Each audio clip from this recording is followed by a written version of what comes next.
Je vais vous donner un exemple pour mieux comprendre la différence entre aller volontiers dans le sens du prophète et lui obéir à la lettre.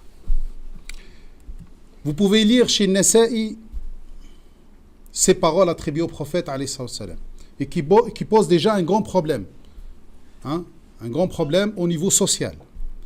Ma tahta al-ka'bayn min al-izari fa fi an-nar.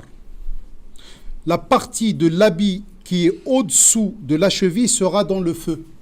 Bien sûr, ce hadith avec d'autres qui disent que celui qui laisse traîner ses vêtements par terre, il est dans le feu.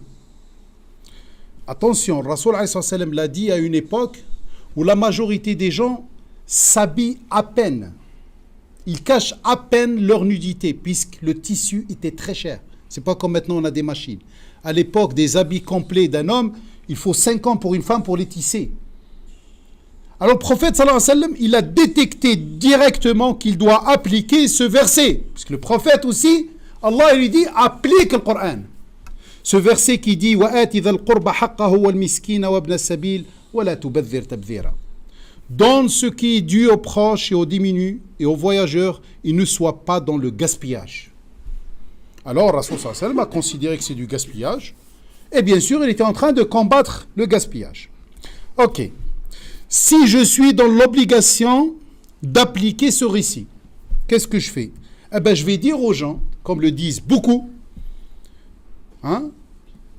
si tu soulèves tes vêtements, c'est correct. Si tu laisses tomber ton pantalon, c'est incorrect. Et bien sûr, tu risques le feu. Je crois que ce message, vous l'entendez tout le temps. Si je suis dans l'obligation d'appliquer à la lettre ce qu'a dit le prophète, je vais appliquer cela.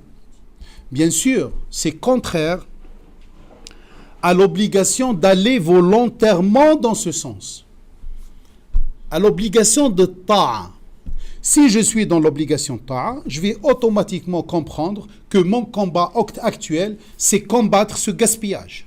Une assiette qui fait 5 mètres de circonférence. Et là, j'applique le verset d'Allah Azza wa Jal. Et bien sûr, j'applique le hadith de Rasoul alayhi salam. C'est une expérience extraordinaire.